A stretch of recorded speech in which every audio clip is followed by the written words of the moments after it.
Well, Sean, look who we found. Look who we dragged out of the woodworks.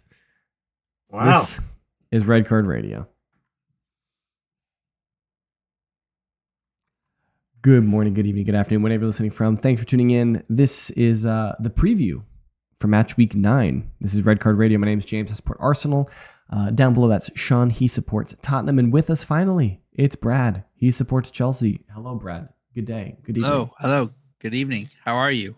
I'm well. I'm well, sir. How are you? I'm also well. Sean? Recovered from this week's losses? I'm good. I'm just glad y'all are well. Thanks, man. Appreciate it. Hey. Are we bringing the vibes soon? I don't know about the vibes, but I might have some feels next week or the week after. The feels are coming? I might have some feels in about 2 weeks. So, what is this? We are doing match week 9 preview. So this is, you guys are getting this video, and I think that there's a game happening right now. You could turn on your TV. I don't know if it's Peacock or USA if you're in the US. Maybe Channel 4 or Sky TV or something like that if you're in England. I have no idea. Maybe Amazon has it. Sports app. Yeah. Sports app. Somebody has it. It's Leicester City hosting Forest right now. If you're watching this when it dropped, because obviously all of you guys are here for the release of Red Card Radio and you're ready to watch it right away. So, or maybe you're watching this episode. And anyway, there's games happening right now. This is a 3-day weekend for games. We got a game on Friday. We've got a handful of games at 10 o'clock on Saturday, the midday fixture. And then we got 4 games on Sunday. It's a heavy Sunday, boys and girls. Also, shout out to Henry. Shout out to Henry. Turns 1 on Sunday, so big ups to Big Henry. Big Henry. It's a big day because the only day we need to talk about is Sunday. All the good games are on Sunday. Don't even watch football. You don't even need to watch football on Friday and Saturday. You don't even need to do it. Whoa. Say it again. You don't need to watch it, but you're gonna want to watch these games. You'll want to watch it. Yeah, I don't know about but you. But all the good games are on Sunday. This is the first Saturday in like 2.5 months that I'm not going to have to go coach soccer. So the recreational soccer season's over for the. Did you get sacked? Kids. Yeah. the board. It was El Sacchio. Yeah, the board. It was El Sacchio in the local. Yeah, they sacked me from the U6 team. And they wanted to keep me on at the U8 level, but when they said U6, they said I was sacked at U6. I said, nah, not a chance. I'm walking everywhere. And so I picked up my toys and I walked away. Hey, should we hop in there then? Should we hop into El Sacco, as it says in the rundown? Yeah. So Sean, which game is the one to watch on Sunday? What's the first one you're going to watch on Sunday? Oh. Man, take your pick of the litter. We got Chelsea, Newcastle at Stamford Bridge. That one's going to be great. We got the always tricky Spurs going to Palace. You know, that's the big thorn in our side, is always playing Palace. We've got the El Sacchio. Could be Ten Hag getting fired. Could be Lopetegui. And then to close out the weekend, we've got Arsenal, Liverpool. Take your pick of the litter, buddy. We're got games all day. I wish I could have 4 TVs to watch all of them at the same time. It's funny because I told you to take the pick, and now you're trying to pass the pick back on to me. But I'm just gonna. Oh, yeah. Classic deflection. He did it really well too. Like you couldn't even stop him on the deflection. Oh, you gotta give me credit for the setup on that deflection. That was a really well set up deflection. So which game? Which I should game go into politics. Which game are we talking about, Sean? Let's talk about West Ham United. All right. That's who's getting fired? Who's getting fired after this? Lopetegui. Right? What? Ten Hag. Right? Time out. Is getting. No, I'm kidding. It's probably Lopetegui. What world do you see that a Mohamed Kudus-less West Ham get anything against Manchester United? They're just bet. The whole roster's better. Whoa. the Manchester United. You've been on this kick for a year and a half. Manchester United is not a good roster. They're not good. Whoa. Like, I don't know where you keep getting. None of them are good. Rashford's not good anymore. He sucks. Their roster is now. Their roster is decent. Their coach is failing them. Hoyland, nothing. Decent. Rashford, decent. Gone, missing. He's. They should put him on a milk carton. Probably. No, has anybody seen Rashford? No. Nobody knows. Like, where is the Rashford from 2 or 3 years ago? That's a good question. No idea where he's at. Good question. They keep playing Anthony and Garnacho. I don't actually. Garnacho's decent, but they keep playing Anthony. Not good. Bruno's He's been on the bench. Bruno's good. Bruno's been missing as much as I dislike because Bruno he has Fernandes, no one to pass to. As much as I dislike Bruno Fernandes, he's a good player. Who's he setting up? Mason Mount, if you can be healthy. You can pass to your U6 team and set them up for a perfect goal, and what are they going to do? Brother. The same thing Rashford does. With the ball. I loved my U6 kids, but I had maybe 2 kids out of a roster of 10 that actually wanted to run around and kick the ball. It was a lot of times where we would kick the ball off and then four kids would just stand on the field, not move, while the other team dribbled down and scored on us. That's how Bruno Fernandes feels. Funny enough, that's how Bruno Fernandes feels. Funny enough, that's what Manchester United did against Tottenham a couple weeks ago. Dang. So, Wow. That's how Bruno Fernandes feels. So his goodness is nullified. Casemiro's 43 years old. True. Like what? Name the good player on their team. De Ligt, Bruno Fernandes, Garnacho. De Ligt is a reject from three different teams. Luke Shaw is good. Oh, you lost. No, there. He's not. You lost on that one. Luke Shaw's. I never said De Ligt got rejected from Juventus. This is revisionist history at its best. You asked me who the good players are. You didn't ask me who the world-class players are. So yes, I just named 4 good players. De Ligt was not rejected. I didn't ask who used to be good. No. De Ligt wasn't rejected at Juventus. De Ligt chose to join Bayern Munich from Juventus, where he won a bunch of trophies until Harry Kane showed up. And couldn't see the field. Couldn't carry Kane to a trophy. Couldn't see the field, bro. You don't watch Bayern Munich. He played. I watched him every game. He played a lot for Bayern Munich for a year and a half, and then Thomas Tuchel didn't really rate him, and so then he stopped playing, and so now he wanted to leave. So it's clearly a great manager who can tell when somebody's good or not. Yeah, true. Oh, would you agree, Brad? Oh. Thomas Tuchel was a wonderful man. Amazing. Phenomenal. Yeah. I He's think bringing. Hey, look, we can finally say that the trophies might actually come home. Yeah, we'll see. As much as I overrate this Manchester United team, I think you criminally underrate them. And if you think West Ham, my eyeballs. If you think West Ham without Kudos is is beating Manchester United, I think that you're mistaken, and I would love to be proven wrong. Wait. But I think Paqueta you're wrong. is still playing. A Fulkrug is out. Never mind. Yeah, you're right. You're right, James. West Ham was getting results with Bowen and Antonio alone before Kudos. Like, this is not a recent development. They've just been getting results with those two rocking it up together. Hey, what have you done for me lately? Dang. Okay. What have you done for me lately? What has United done? They're in 14th. Okay, and West Ham are in 15th, and United are in 12th. By the way, just throwing that out there. All right. United just can't score goals. They both stink. United's biggest issue this season is they can't score goals. West Ham's biggest issue is they concede a ton of goals. They've conceded 15 goals through 8 games. That's almost 2 a game. So it sounds like we got a 2-2 draw ahead. It's certainly possible. Yeah, we'll see. That's definitely a reasonable. It's definitely a reasonable prediction. We spent way too much time on the game that we didn't want to talk about. Yeah, the unhighlighted one. Speaking of one of the highlighted ones, Brad, You got a tricky visit from a not informed Newcastle United. Tell me why Joel should be worried to play. His team should be worried to play Liverpool or Chelsea, whoever you guys are. Chelsea.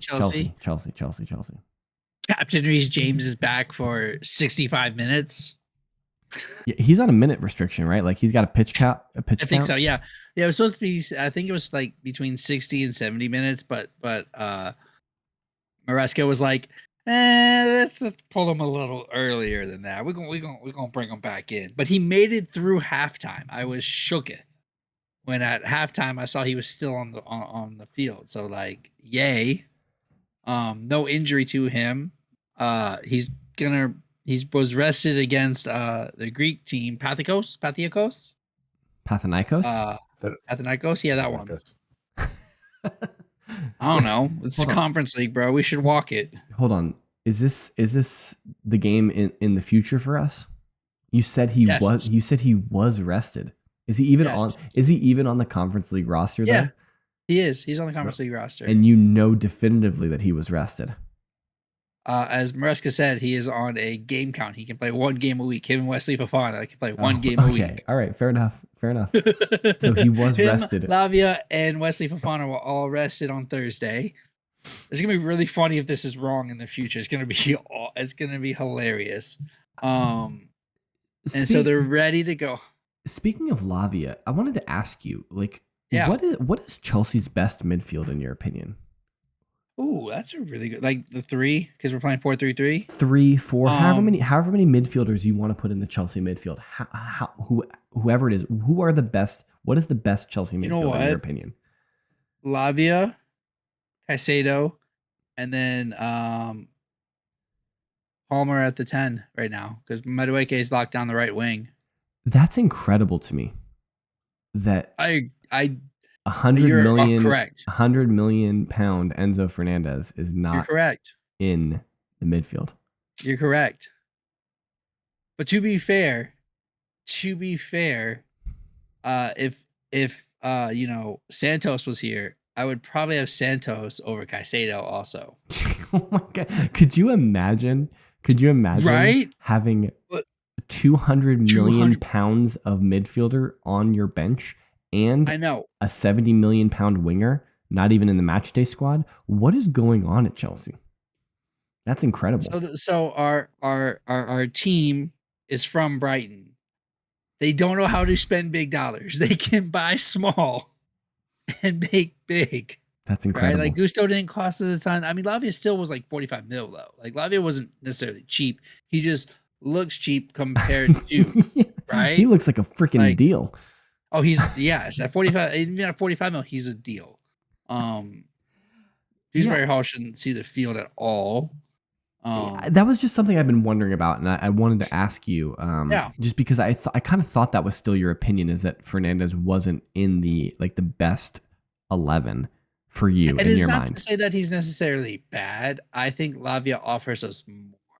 I don't think and maybe it's because we haven't seen Fernandez's like full passing range that we see when he plays for Argentina. Like that hasn't happened for in Chelsea colors yet. Why not?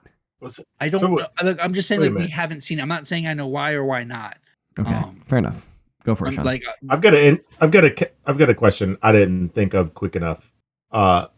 So Reece James, let's say he's injured. Your best midfield. Who is captain? Hold on. Long pause for the. I had to. Colwell sorry, is the captain. I had to go through the players. Yeah, I was trying to fill for you. Yeah. Colwell probably. Isn't it normally Fernandez? It's going to be. It's normally Fernandez. Wait, we're saying Fernandez is off, and he's saying yeah. I know. And your best midfield, and if Reece James is off, and your perfect midfield, Colwell is the captain. All right. Probably. I didn't mean to derail us, but tell me about this game. What goes on in this game? Are you concerned about Newcastle? In comparison to the other games that we have in this like 4-game like burner, no. And like I'm not saying that as like disrespectful to Newcastle, but like we got Arsenal, and Liverpool in between here, right? So like, yes, am I more worried about Newcastle than Manchester United? Yes. I think But that's a it's reason. also at home. I think your stance of not being super concerned is reasonable because it doesn't seem like Newcastle can score right now. Like they're having a hard time scoring goals. And their defense is still in shambles. Like yeah. I think you're kind of playing. I think you're playing Newcastle at the right time. Yes, and they're a little bit out of sorts right now. Now, obviously, they could turn it around this week, and of course, this Newcastle team is dangerous on any given day. But 100%. we certainly haven't. Back. Tonali's back. Like we haven't seen this Newcastle's team's ceiling yet, and so they could definitely be dangerous once they start going. But they're like, correct me if I'm wrong on the rules, right? So they've had their positive year for financial fair play. I have no idea. No clue. So that was last year. They had to show a profit within a rolling 3 years, right? So they did. They didn't get sanctioned. So they're good. They're good to spend the next 2. Maybe as long as they can.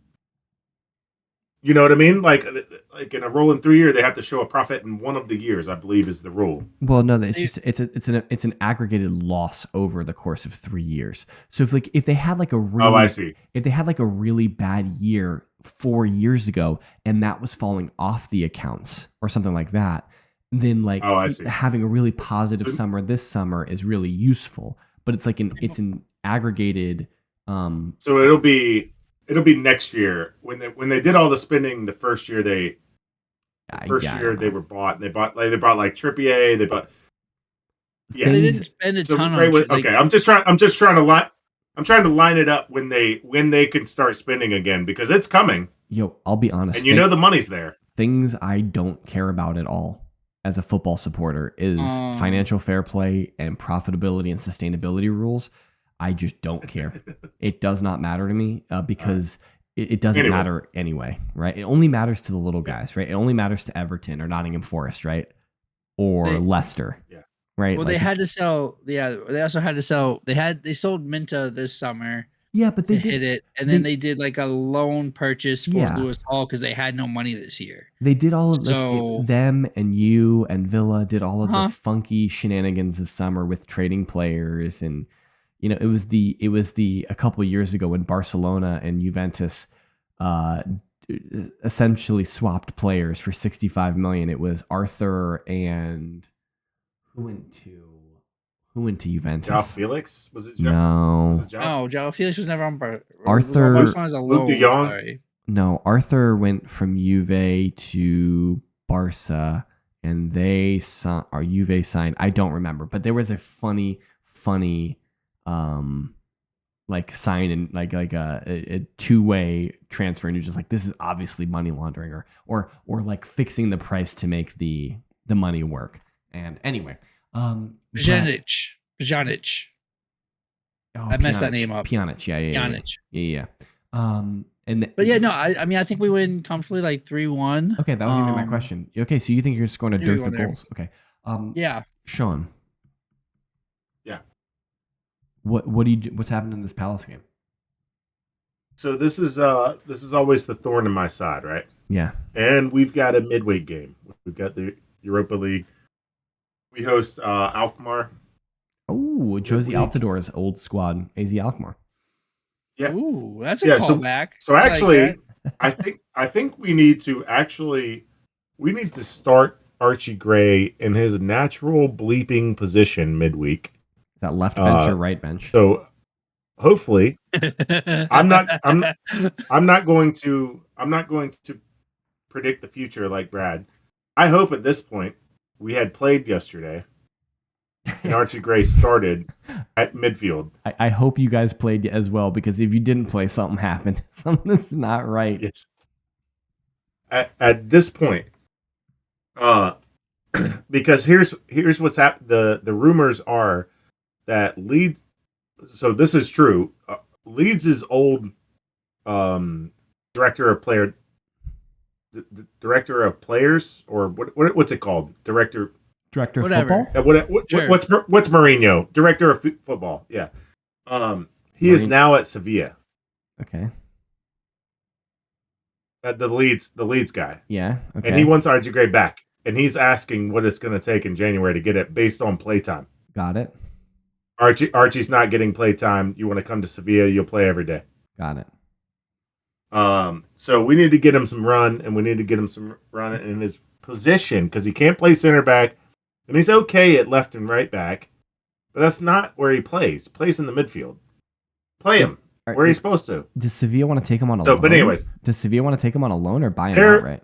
They're just asking. They're asking what would it take? Yeah, they're doing the initial ask of like, hey, what's the availability? Are you willing? What will it take? 6-month loan seems reasonable to me, but Spurs, if we're not going to play him, so I remember Spurs Palace. I remember 2 years ago, or 2 or 3 years ago. We've been doing this podcast for so long, almost 5 years now. Shocker. Yeah. Or I should say we are finishing our 4th year and we're about to start our 5th year. So we've been doing it for 4 years. But you used to joke about this being your like banana peel, your banana skin game. I don't think that's true anymore. I don't think you guys have lost away at Palace in like 2 years. So like it's been a while. Yeah, so it's been a while. So you guys are just realistically looking at this game, I took umbrage at the fact that I take umbrage at Palace in general this year as a general fan of the EPL. You lost one player. Yeah, Guy was on the way out. He was supposed to go to Newcastle. He didn't. So maybe that affects his mentality. Eze was almost on City and almost on Tottenham and didn't. But they're still there. Are they just not? Do they not care anymore? Like, is it a mentality thing? You still got all the players there, and they've still got Wharton just riding the bench. He doesn't play. Why are they not playing English first-team midfielder? Let me draw your attention to 2 years ago when Leicester got relegated. Do you remember that season? The right before the season started, Kasper Schmeichel left to like go to Lyon or something like that. And then all that summer, there was talk about Madison and Tielemans like leaving, right? Yeah. And there was just a lot of Leicester were just terribly unsettled that summer and they get relegated, right? I'm not saying that Palace are going to get relegated this year, but sometimes when you have... It's not looking good. When you have tumultuous summers where you lose one player, two players, and then, other players are linked to go away, people are running down contracts, things like that, it starts, that can affect a team. I mean, yeah, like you say, it's not looking good. What do they have, like 3 points through 8 games? Yeah. None of us had none of us had that on our bingo card about this Palace team, because this Palace team was so good at the end of last year after they signed the Glasner as the new manager, right? Like they were really good, and now they're just terrible. And so Spurs are going to score 4. You're going to concede because you can't keep a clean sheet, which you're going to complain about. And it's going to, it is just what it is, mate. Yeah. There are 4 teams that have not won a game, and Crystal Palace are one of them. Yeah. But you're also talking as if this is like, as if it wasn't a player that starts at Bayern Munich week in and week out that Crystal Palace lost. As like playing for a Champions League contender, not just like Champions League team, a contender. Yeah, you talk about Olise. Serious minutes. Like Olise could make him and Eze, because you had both of them, so you couldn't really like. Okay, I see what you're saying. Your normal defense had to be your normal defense. You couldn't like overload one side to right. Now Eze isn't as free as he is. That's why like on free kicks he's much more dangerous. But like Eze on the field, you can kind of contain him because it's one player you're containing. That's a good point, Brad. And you didn't replace that, which also then hurts Mateta up at the top, because now he's not going to be as free, because that attention for those two left him free to just like make that final run and get the goals at the end of the season. New manager bounce is done because they got a new manager last year at the end of the season.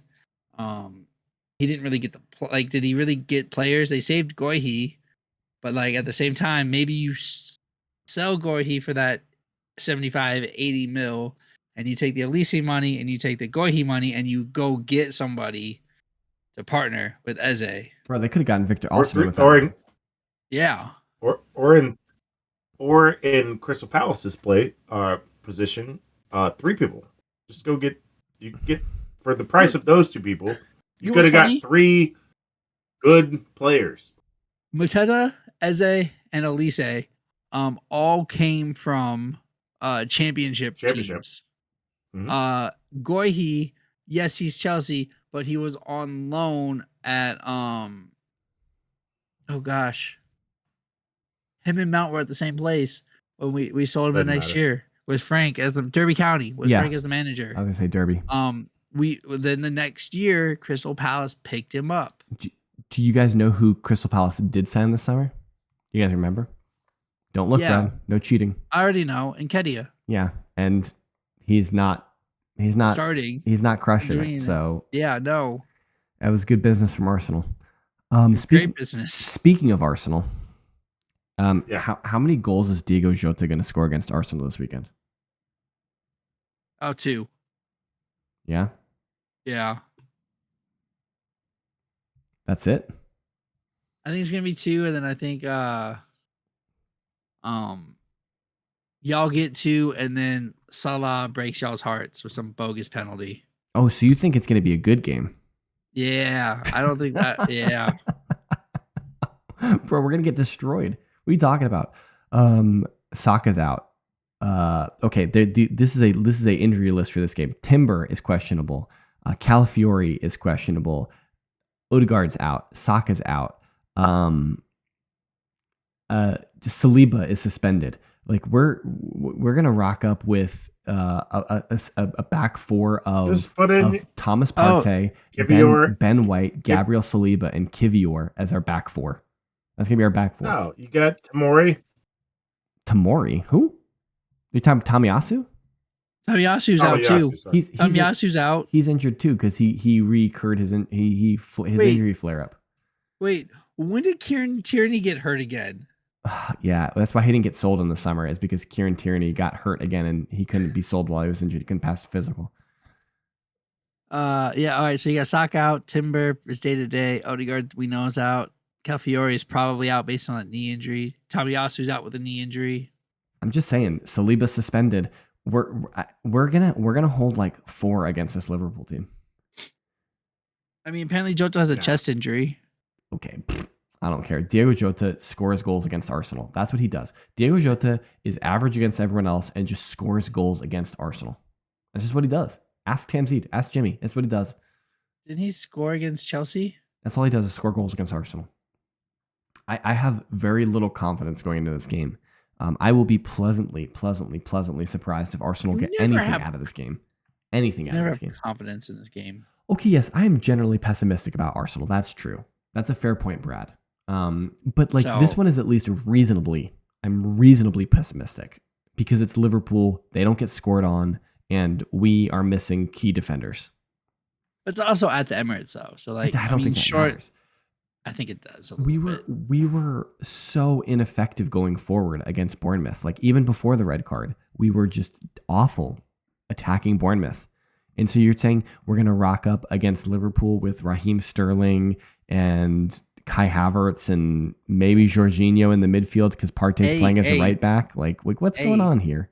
Sterling plays well against his old teams, bro. I hope so. I mean, I'm down for a Sterling hat trick and Arsenal win the game. Like, I'll take it however I can get it. Heck, I'm ready for one Sterling goal and we win the game. I don't care how it happens, but I just don't see a world where it does happen. Yeah, I mean, I think this is a better game than you think it is. I don't know. It's gonna be tight. I think you are underestimating what will happen. It might be a better game. Let me rephrase. Hold on. It's either going to be a really interesting game. There's going to be lots of goals. It's going to be a very boring game with like 2 goals. I think that's. I don't think there's going to be anything in between. I think it's more likely that it's a boring game because we're talking about Senior Arteta and his dark arts. So yeah. I think you're also thinking more about Klopp and like. Bro, Klopp's team like propensity to like once they score one, then it's a waterfall effect. But like, we don't know if that's slot. We don't know that yet. Sure, but James, are you playing Red Bull? they're first. They're first in the league. They've scored 15 goals through 8 games so far. They're not it's not like they're winning 1-0. They're averaging almost 2 goals a game. They've scored 15 games. Yeah, that's 15 goals. 15 goals through 8 games. That's almost 15 goals. Almost 2 a game. We've scored 18. Man City scored 19. They're not scoring the most in the league. I never said they were. I just said that they are prolifically scoring. I didn't say that they were the best in the league. Yeah, they're doing okay. You've scored the same amount. Sure. You got to worry about scoring the goals because they don't give up a lot. That's my point. Like, they are very, very good defensively as well. I don't know. Like, and we're missing our 2 best attacking players in Odegaard and Saka. So, yeah, Right. I mean, I think probably, we see a midfield of like Rice, Marino, Trossard with Martinelli on the wing and Kai Havertz up top and Sterling or Jesus on the right. But I that does not fill me with confidence. It does not fill me with confidence. Maybe I'll be wrong, but I am not overly confident looking at this game. So I think we're going to lose. I'll tell you that now. I'm picking Liverpool to win the game when we do picks. Speaking of picks, boys and girls, ladies and gentlemen, we have to reconcile match week 8, our picks in match week 8. So we had one person who didn't do great. That was our boy Joel. Joel only got 3 right last week. We have 4 people at 5. That would be myself, Sean, Tamzid, and Chap. Even though Sean tried to put me at 4, and he's a liar. Everyone should know that. Also, even though Chap didn't didn't claim the last game. He forgot to do the Monday game. True. He only gave us a pick for 9 games. True. So we put it down as a draw. Yeah, it seemed like the fairest thing. Yeah. Yeah. And fairest thing. If it were a draw, I think I would have given it to him. If it absolutely. were a draw, yeah, because I don't know what. Yeah. If it were a draw, we would have given it to him. Wait. There wasn't a single draw last week? Nope. Not a single one. Wow. And me, I like to pick draws. I picked 4 draws. So Brad and Jimmy were tied for first at 6 points in total, which brings us to the overall standings. It is getting tight at the top for second place. Jimmy is still out in front. He's at 51 points. I think we need to have a anti-doping inspection going on there because I think that we've got 2 brains for the price of 1 in the Duggan household. I'm a little concerned about that. But Jimmy and I will say Jack are at 51. Brad is just behind Sean. Sean's still in second at 47. Brad's at 46. Joel and I are together in 4th and 5th. We're together in 4th and 5th. And Tamzid and Chap, they miss weeks here and there. So it's kind of not pertinent to look at their scores. But I'm coming. Yeah, the train is coming. Yeah, it's getting tight at the top. If you want to get in on this game and see how you fare at picking games, you can put your picks for all 10 games of the Premier League in our Discord, or you can put it in the comments of this YouTube video. You can text it to us if you have our numbers. You can send us an email, info.redcardradio@gmail.com. You can put them there. But basically, just tell us what you think, who's going to win each game. If it's going to be a draw, we will add it to our spreadsheet, and we'll see how you do. If you do want to do it on Discord, the link to join that is in the description of this video or podcast. And we look forward to hearing from you guys. That's all we have for tonight. I hope you guys enjoy the football. And we will be back next week. We will review everything. We will preview match week 10. We're getting close, boys. And until then, hit us up on social media. The guy up top with me, that's at KSBradG. Down below, it's at Whiteheart_Sean. I am at James Tiffany. Collectively, we can be reached at redcard_radio. And until next week, I hope you all have a fantastic weekend. Enjoy the football, and we will see you all soon.